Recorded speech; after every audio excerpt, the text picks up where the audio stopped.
Trevor Linden. And Trevor, you said it, this is fun. So maybe your thoughts on the Boston-Vancouver Stanley Cup. You know, it's just so great to see such a passionate fan base here in Vancouver. But they've been waiting a long time for this, and certainly the fans in Boston in the same boat. So to have an original 6 team come in here, and it's going to be a fun game tonight and a fun series. What do you think are the keys for the Canucks tonight?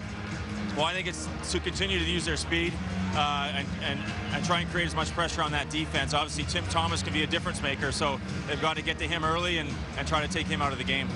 What would you do against a goalie like Thomas? Well, he's so athletic. I don't think you can really pre-scout and say he does this or that, because he does things differently depending on what it is. So he's so much fun to watch. I think they just got to continue with the basics, get traffic, lots of shots.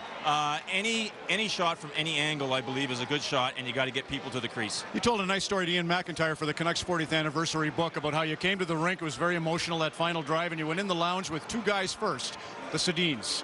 And then you started the game with the Sedins, so you must have a relationship with them. Was it true, by the way, you kidded that they like to watch Detroit in the East? Is that true, that they actually would always watch the Wings? Yes, I would come to the rink every day at 4 o'clock, and they would be there. We'd sit, have coffee, and always watch a game in the East. And I said, these guys are the biggest Detroit fans around, and I think they love watching Detroit because they love the way they moved the puck and how they moved it with each other. So great players, very good people. And they've really come into their own the last few years. They're tremendous leaders, and I think this team has really taken on their personalities, and it's showing this year. Well, that's one of the things you enjoyed most about coming to the rink was video. And apparently, do they do it like you do it? Yeah, they're very diligent. You know, I think that they like to see what's going on, and today video is so important, obviously. I think part of their success, especially on the power play, is breaking down what the other team's doing. So that's the other key tonight. Obviously, you know, we saw a lot of penalties last game, so that special teams battle is always critical in the playoffs.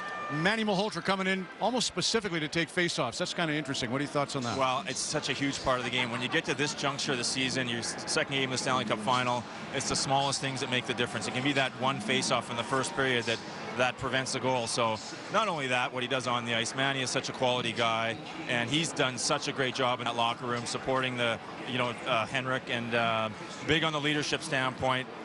Great guy. He's going to be an emotional boost for him, not only on the ice but off the ice. This is a toughie. 20 seconds. Richie Sutter. You mentioned Stan Spiel, Harold Sneps, Garth Butcher influenced your career. Richie. You know, Richie was one of those guys that just always had your back. From the minute I got here, he phoned me and said, you know, if you ever need anything, I want to help you out. First day of training camp in Parksville, BC on the island, he took me for breakfast and said, you know, whatever you need, how can I help you? Any questions, don't be afraid. And you realize who's on your side when guys do that. You know, when Victoria won the Cup in 25, I was telling you a little before our time, Clem Laughlin was their captain, and Clem Laughlin's the guy who taught the Sutter boys up in Viking. So he taught them well. He did so.